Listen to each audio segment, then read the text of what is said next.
Com aumento no preço médio do gás de cozinha, não tem outro jeito a não ser economizar, formas de economizar no dia a dia. A gente precisa fazer economia, né? E a gente vai aprender a fazer isso agora com um dos maiores especialistas em segurança com botijões de gás e GLP. Ele atua como gerente nacional de vendas empresarial na Copagás. É nosso amigo Vicente Longatti Neto e já está aqui.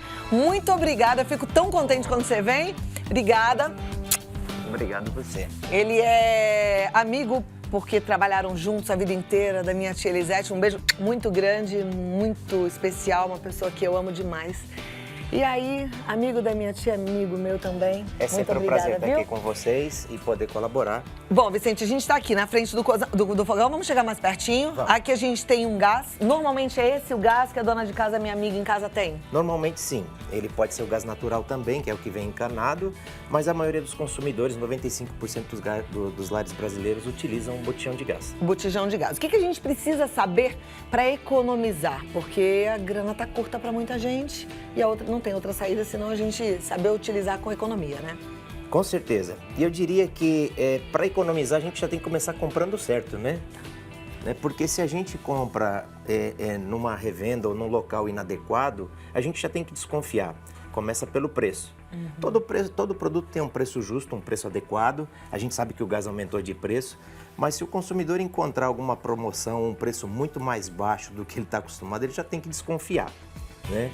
Então ele tem que comprar de uma revenda autorizada, não comprar em qualquer lugar, em qualquer local, justamente para que ele tenha um produto de procedência, ok? O botijão ele tem que vir lacrado, ele tem que vir com a etiqueta de identificação, né? Para que ele tenha a garantia e a qualidade do peso certo. Não tem etiqueta, não tá lacrado, não compre. Não compre. Tá. Né? Então já é uma forma até de economizar, né? Porque senão ele já pode estar sendo lesado a partir daí. Tá. E depois a gente tem os cuidados dentro da cozinha, né? O que ele pode fazer para que ele comece a economizar? Esse fogão, ele não é um fogão a gás, mas a gente pode utilizar ele como uma demonstração. A escolha da panela, parece que não, mas já é uma forma do consumidor começar a economizar. Né? Você escolher a panela errada para o tamanho da chama, já é um ponto. Ah, então a gente tem que escolher a panela que combine com a chama. Se ela é grande, chama grande. Se ela é pequena, chama pequena? Isso, porque isso acontece até na minha casa, né? Às vezes você tem uma leiteira, uma panela pequena e coloca naquela boca maior e aí você tem fuga de chama, né? Aquela chama que está fora da panela, você está perdendo. Não vai esquentar mais aqui por fora? Não, não vai. Não. Você está desperdiçando, né? Uma janela aberta, próximo ao fogão. Aquele vento que vai pegando, ele está roubando calor. Então você está desperdiçando temperatura, você está desperdiçando gás, né? Então você vai jogando tudo isso fora. Eu vou cozinhar 2 ovos, uma cenoura. Se eu colocar numa panela como essa, é desperdício. É uma panela muito grande, uma quantidade de água muito grande. Eu vou ter que aquecer, né? Usar uma grande quantidade de energia para fazer pouco alimento. Então, o tamanho da panela é importantíssimo. Então, nessa hora, por exemplo, se é uma cenoura, não precisa cozinhar a cenoura inteira. Pode cortar em pedacinhos e colocar numa panela menor. Também você pode fracionar ela. O alimento menor também, fracionado, ele cozinha em menos tempo. Ele cozinha em menos tempo. Isso economiza gás. Economiza. Você associar alimentos. Eu posso cozinhar uma cenoura com ovo, com uma abobrinha, eles não vão passar sabor de um para o outro. Então você pode aproveitar, né, dentro de uma mesma panela, associar alimentos e fazer um aproveitamento da caloria. Perfeito. Então você não precisa ficar usando várias panelas. Tampar muito bem a panela, cozinhar com a panela aberta, você também está desperdiçando calor.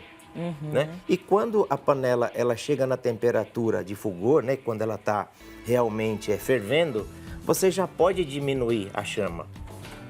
Ela vai continuar aquecida e continua o processo de cozimento. Perfeitamente. Que muitas vezes a gente precisa até parar colocando água fria, né? Então a gente tem que lembrar disso. Exatamente. Então, você cozinhar, fazer um cozimento com a panela fechada, também ajuda bastante, não é isso? E além das panelas, quer dizer, muito consumidor tem medo, mas a panela de pressão é uma boa colabora muito para isso. Para a economia. Exatamente, porque ela faz com que o cozimento ocorra mais rapidamente. Verdade. Não é e isso? mesmo que a gente ache que ainda não está pronto, se desligar ali naquela água que está muito quente, com pressão, o alimento continua sendo cozido, né? Vai amolecendo. Esses alimentos mais duros, como feijão, alguns grãos, deixar de molho de um dia para o outro, ou algumas horas, para depois colocar no cozimento, também ajuda bastante. Porque você economiza a hora de fogo. Perfeito. Né? Uma coisa que a dona de casa sempre fica intrigada e querendo economizar é em relação ao forno, né? Porque o forno, às vezes, fica ali. Agora a gente tá, daqui a pouquinho já é Natal e a época de assar pernil, assar peru, e são horas e horas no forno. Alguma dica pra gente fazer uma economia de forno? Tem também, eu ia falar dele, porque o forno, geralmente ele tem ali as duas, né? Ele tem os dois compartimentos em média, né? E você pode também usar o forno com alimentos associados, né? Você consegue fazer ali no forno a cocção de 2 alimentos ao mesmo tempo, não é isso? E também, depois que você pré-aquece o forno, você tende a baixar a temperatura e deixar ele numa temperatura de 160 graus, 150 graus. Porque se você colocar o alimento para cocção com o forno na temperatura muito alta, o que vai acontecer? Ele vai torrar por fora e ficar cru por dentro, não é isso? Então, depois que o forno estiver pré-aquecido, você coloca o alimento e baixa a temperatura, para que você tenha um cozimento perfeito. E associar, como eu disse, né? Você, claro, não vai fazer um peixe com uma carne, mas você consegue fazer 2 coisas e já se programar para a sobremesa. Porque se você vai fazer um pudim ou alguma coisa nesse sentido, o forno já está aquecido. Verdade. Então, enquanto você está fazendo uma cocção, já vai preparando, né, o material para toda a sobremesa ali, o material todo. Para a hora que você tirar, você já entra com a sobremesa e aproveita a caloria toda do forno. Vicente, temperaturas mais altas consomem mais gás? Temperaturas mais altas consomem, claro, você está despendendo maior energia para aquele aquecimento. Mas temperaturas, por outro lado, mais baixas demoram mais tempo no cozimento. Então, por isso que eu disse para que você pré-aqueça, porque depois daquele ambiente aquecido, você não precisa de uma temperatura tão alta, né? E você, para cozinhar o alimento, você não pode fazer isso com uma temperatura muito alta, porque senão você torra ele por fora e deixa ele cru por dentro. Ele tem que ter um tempo ali de maturação. Perfeito. Né? Pode falar. E eu ia falar também o seguinte, a gente também tem as dicas para quem utiliza aqueles botijões maiores. Muitas vezes usam no banho, não é isso? Os aquecedores, né? É importante que sempre quem usa aqueles aquecedores façam o ajuste adequado da temperatura da água no aquecedor para que sempre faça a menor mistura possível com água fria.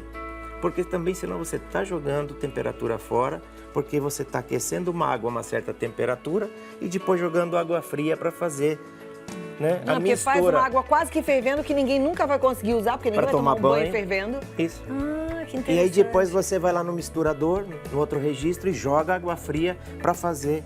A gente gasta a 2 mistura. vezes mais, gasta gás e gasta água. Exatamente. Olha lá. E aí o planeta chora, né? E o nosso caso é preservar o planeta. É isso. Eu não posso desperdiçar sua presença aqui sem falar um pouco mais de segurança, porque eu sei que as pessoas às vezes sabem e esquecem. O que elas não podem esquecer, além de comprar o gás, ver se tem lá a etiqueta e está lacrado?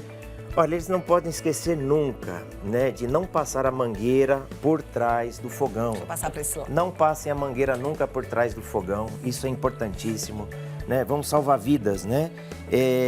Verifiquem sempre a validade da mangueira, né? A mangueira normatizada é a mangueira transparente com tarja amarela. Nela vem marcado o prazo de validade ou a data de validade, que é de 5 anos. Aqui tem bem direitinho, dá para todo mundo ver em casa, ó. Quando foi fabricado e até quando vai essa validade, tá Essa vendo? aqui está marcada 2022. 2022, está tudo marcado bonitinho. 2022. Essa mangueira vence.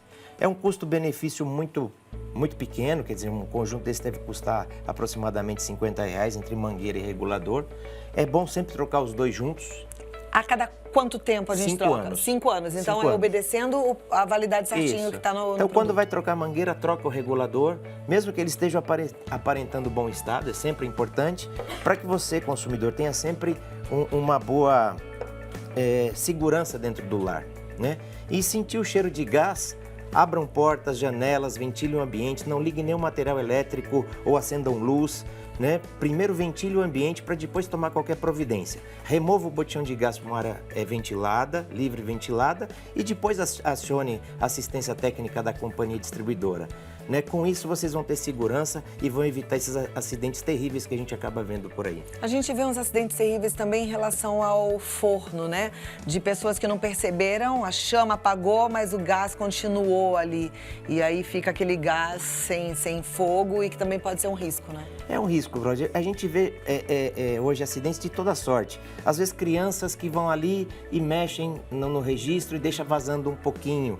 Normalmente a gente hoje encontra acidentes onde as pessoas saem de casa e depois, né, de terem saído, o acidente ocorre porque um simples ligar de um motor de geladeira pode ser, né, o propagador do acidente. Então, vai sair de casa, né, fecha o registro, né, deixa assim. Fechou o registro, o gás não vai sair do botijão e aí não vai ter problema nenhum com fogão e nada mais. Perfeito. A produção está me perguntando se mangueira de alumínio precisa ser trocada. Também. Todo acessório ele tem um prazo de validade. A mangueira de alumínio ou de aço, ela tem prazo de validade de 5 anos. Mesmo tempo, então tem que trocar. A gente não pode ser negligente, né? A gente está falando aqui da nossa vida, da segurança da nossa família, da nossa própria segurança. Cuide-se. E, Vicente, eu agradeço muito, volte sempre, porque esse é um assunto que a gente precisa martelar na cabeça de quem está em casa, porque às vezes, por mais que a gente saiba, a gente deixa escapar uma coisinha pequenininha que pode ser fatal. Eu né? que agradeço. E olha, se você tiver qualquer dúvida, o site da Copagaz é o www.copagaz.com.br e o telefone é o 11 2163 3900. Até a próxima, um lindo final de ano para você e para sua família. Obrigada, viu? Muito obrigada para você também.